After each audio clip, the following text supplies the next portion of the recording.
I recently was invited to Cambridge University in the UK and spent 2 weeks partly there, partly at Oxford, and then partly at a variety of remarkable places in the UK.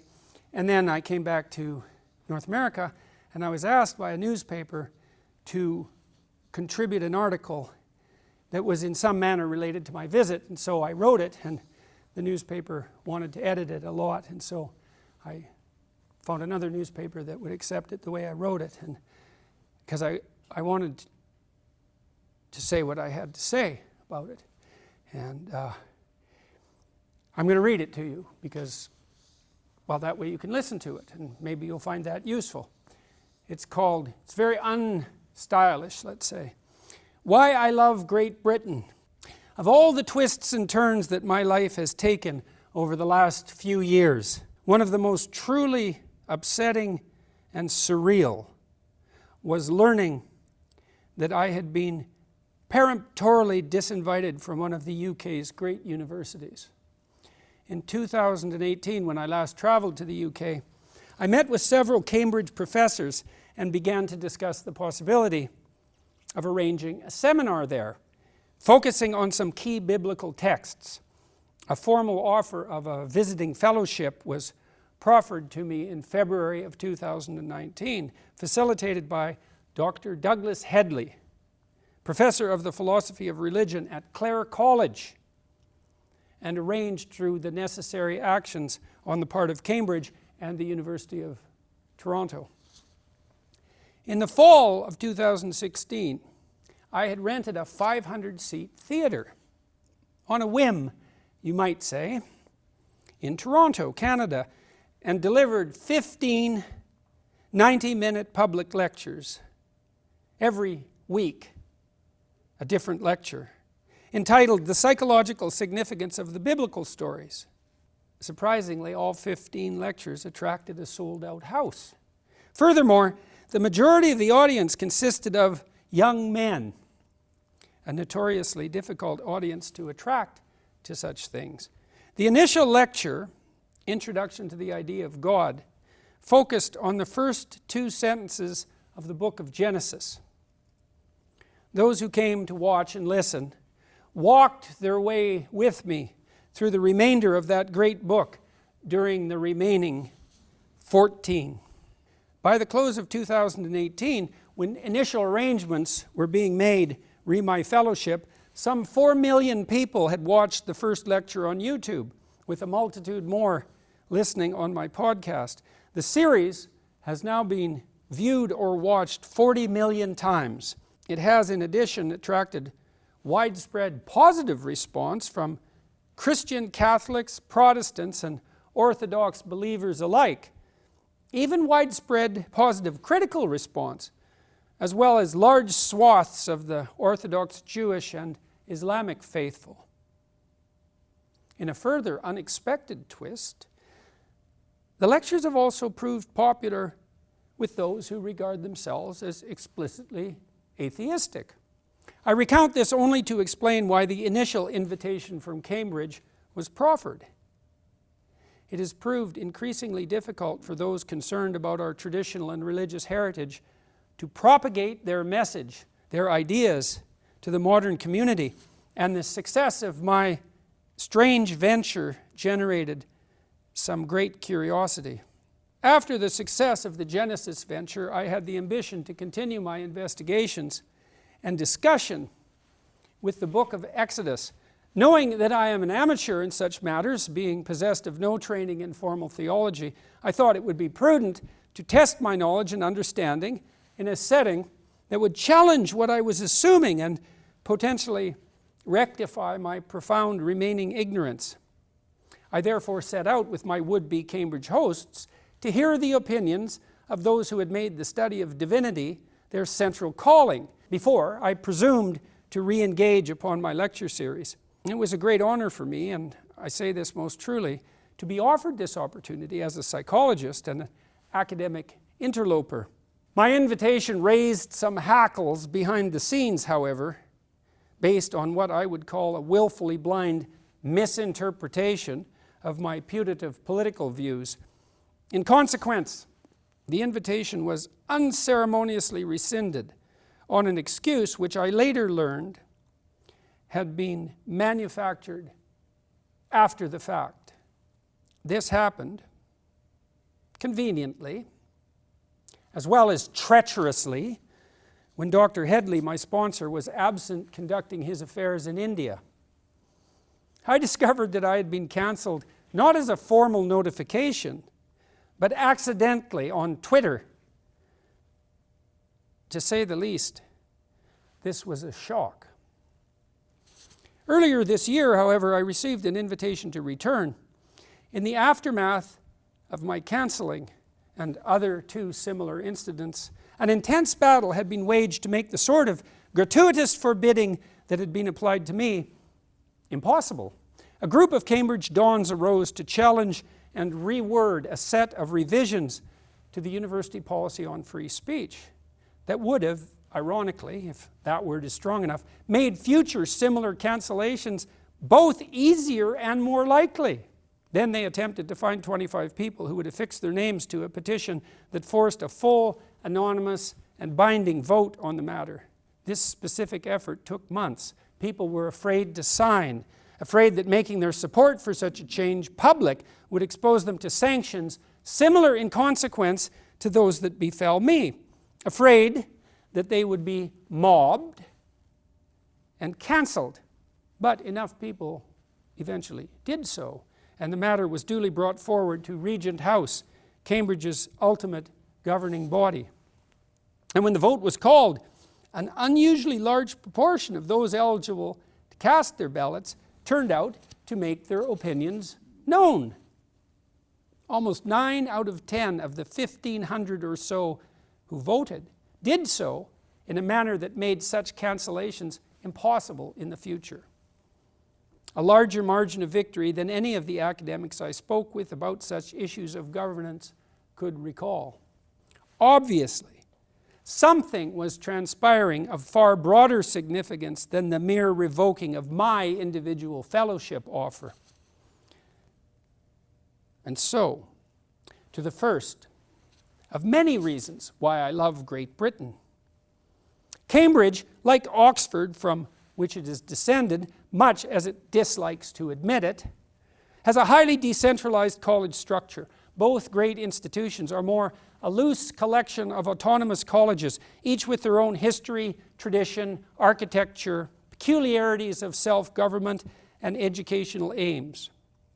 This arrangement allows for maximal liberty and creativity in thought and action at the most vitally important level, the local, while simultaneously enabling an optimal level of cross-college rivalry and cooperation.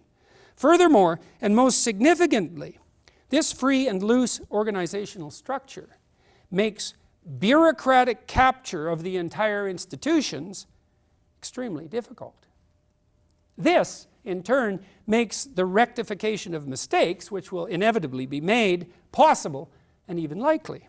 And that might just be the salvation of the rapidly corrupting modern university, as well as everything downstream from that culture. And that is everything. And the rebellion at that august institution and elsewhere against the ideological forces currently threatening free discourse and inquiry in the academy is just beginning. Mark my words.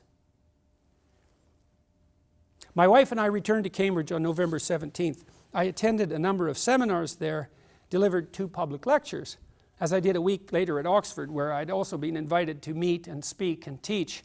I used these opportunities to discuss and test a proposition key to the body of thought I have been developing and communicating about for many decades. That we all perceive the world not as a set of self-evident, objective, material facts, but as a system of meaning.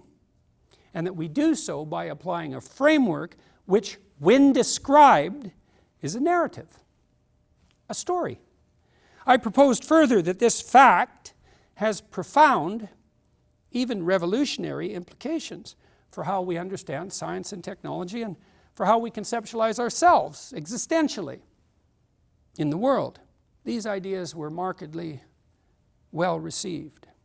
I also had the great privilege of talking for several hours while at Oxford, first to Sir Roger Penrose, perhaps the world's most renowned living physicist, and then to Dr. Richard Dawkins, who is rather uniquely a fellow both of the original Royal Society, an honor bestowed upon outstanding scientists, and of the Royal Society of Literature, founded in 1820 by King George to reward literary merit and excite literary talent. Dr. Dawkins is as well perhaps the world's most famous and influential atheist. Dr. Penrose and I, along with Dr. Stephen Blackwood, who served as mediator, discussed his fascinating artistic proclivity for geometric tiling, an endeavor related, in my opinion, to the relationship between mapping a territory and the territory itself. I spoke with Dr. Penrose mostly to inquire and learn, as his knowledge roams far afield from mine, and was well rewarded in my efforts, as our conversation literally spanned the micro and macro cosmic realms. I spoke with Dr. Dawkins after long, tentative, and increasingly amicable correspondence beforehand to clarify my ignorance of his well-defended positions, particularly in relationship to his opposition to religious belief and behavior. Suffice it to say, in the latter case, that we have much more to talk about. I greatly enjoyed both opportunities, and will be releasing a video recording of the former and an audio of the latter in the very near future. I believe that these conversations went very well. I certainly found them intensely engrossing and informative, and I regard it as another great privilege and opportunity to place them online, where they will be made available to millions of avid listeners around the world. I can do that because I'm a free-speaking citizen of Canada, a member of the British Commonwealth, and, except for our own sporadic and inexcusable foolishness, a country shaped to the core by the English common law tradition.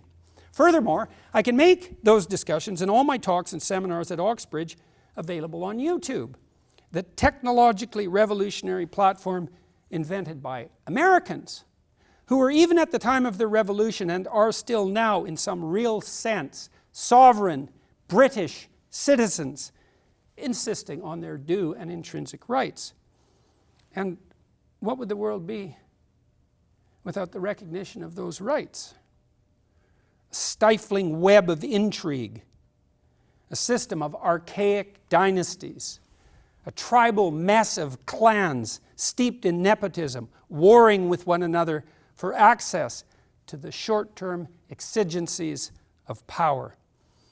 I realize that there are other lights in the world, apart from the UK and its subsidiaries and once dependents.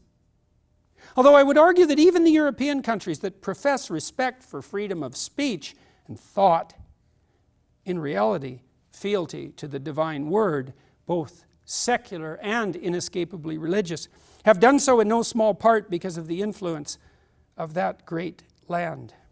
And the fact that Dr. Dawkins and I came armed, so to speak, with radically different viewpoints and conceptions was a spur to our very productive conversation, and not an impediment. And the fact that such discussions and their dissemination are possible throughout so much of the world, rather than positively forbidden and fatally dangerous, is another one of the reasons I love Great Britain. My talks at both Cambridge and Oxford appeared uniformly welcome to faculty and students alike, with a single exception, a rather courageous and comic young woman dressed in a full-body lobster suit who popped in during my most public talk at Cambridge to shout "Feminism" and dance briefly about. Why was that reception so positive, uniform, and manifold, when I was apparently ignorant and malevolent enough to be banned from the campus only 2 short years ago? The students at Cambridge remained seated when I entered the hall just prior to my first talk, although they had lined up down the block for most of the day beforehand. While the Oxford crowd, anxious as they are not to be outdone, gave me an overwhelmingly moving standing ovation before I spoke there. I say that not in triumph, I hope, as that would be the sort of pride that deservedly invites a fall, although I might need to confess occasionally harboring at least a quizzical smile about such things. Such a public response seems at curious odds with the idea so invidiously insisted upon that I was and am a fundamentally malign person, characterized by literally unacceptable political opinions. The same mode of interaction made itself evident in what were many dozens of encounters with individual students on the streets and in the colleges at Oxbridge. No fear, no disgust, no contempt, no hatred, just a series of extremely inviting, pleasant, and often surprisingly deep and intimate individual encounters with fine, mostly young people, striving with all due effort upward and onward, informing me forthrightly that they were doing so. Perhaps an inquiring and curious journalist could discuss, among other issues, the fact of my fellowship revocation, the Regent House vote, and the positive response to my presence at Cambridge with the soon-to-depart Vice-Chancellor, another Canadian. We are a pesky and intrusive lot.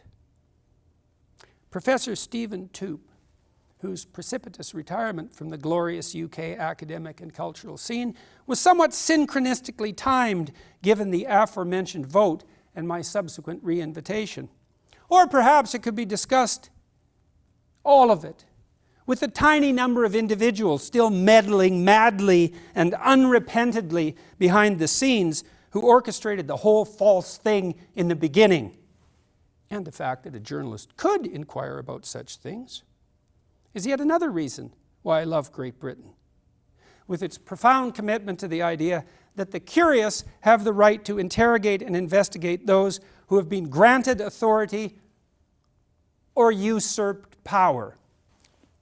After our university sojourn, after having been granted access to the original writings of Charles Darwin and Isaac Newton, after attending the most beautiful imaginable choir-accompanied services at the magnificent chapels gracing both institutions, after walking down the hallowed historical halls of higher learning in a setting constantly overwhelming and remarkable for a mere colonial accustomed to history on a much more minor scale, my wife and I were privileged to tour the British Parliament, accompanied by one of the peers of the realm. And she was great, if I might be so bold to say so. Everything a hopeful outsider, uncorrupted by the pervasive cynicism that corrupts our time, might have wished for. Kind, charitable, engaging, unpretentious, articulate, elegant, and possessed of that wonderful accent, bestowing upon its possessor the immediate impression of high intelligence. In the Palace of Westminster, I stopped for a moment at the precise center of the heart of that remarkable building and lifted my eyes upwards, directly under the immense chandelier suspended under the beautiful and ornate domed octagonal ceiling. I understood then that I was standing at the base of the realization in stone, wood, and the air itself of the cosmic tree, Yggdrasil itself, the liana joining heaven and earth, the object of the most ancient of sacred visions and religious transports, the very lifeline between the transcendent heavens above and the suffering and fallen earth itself. If I could have asked for something more to befall me at that moment, it would have been the music of the divine to accompany that vision. Perhaps Bach's great Third Brandenburg Concerto, although I would have settled for the British national anthem, God Save the Queen. That lobby is most certainly not the untrustworthy, corrupt, and damnable site of power, dominance, and oppression, but the very place where the practical redemption of a great people is continually undertaken, governed by the transcendent and necessary principle of the unalienable right to express the logos as conscience, soul, and rationality itself dictate. That lobby enshrined in that palace, the cardinal castle of the Word, has been a very light unto the world, realized there simultaneously in stone, tradition, and living action. It is the very place where the sovereign voice of the people meets the voice of its representatives, to be carried forth into its eventual incarnation into the body of laws we separately and jointly accept, adopt, and act out. We are all carriers of the temptation to resentment and the desire to compel and force those who disagree with our presumptions, that poses an eternal threat to the integrity of our souls and our societies. We are all possessed by the attributes of the Auschwitz capo, the Gulag trustee, the willingness to turn away and to consciously deceive, and the capacity to delight in oppression and cruelty. We are each and all of us tainted by the blood that soaks our soil. But the people of Great Britain have granted the world a gift whose power stands in permanent opposition to our most appalling proclivities as individuals and societies. That gift is the political expression of the sanctification of the Word, freedom in speech, imagination, and thought. Freedom to engage in the very process that builds and rebuilds habitable order itself from the chaos that eternally surrounds us. And that freedom is expressed in many ways, small and great, in the British Isles, in the wit of its people, in the effectiveness of its institutions, in the beauty of its art and literature, in the political and psychological presumptions that guide private discourse and public conception and action. And that is most particularly why I love Great Britain. And that is why people of that realm, and not only of that realm, you should love her too, despite her sins. With your eyes lifted upward, your hope to the future, and the word of truth and faith on your tongues. I love your country. Rule Britannia indeed.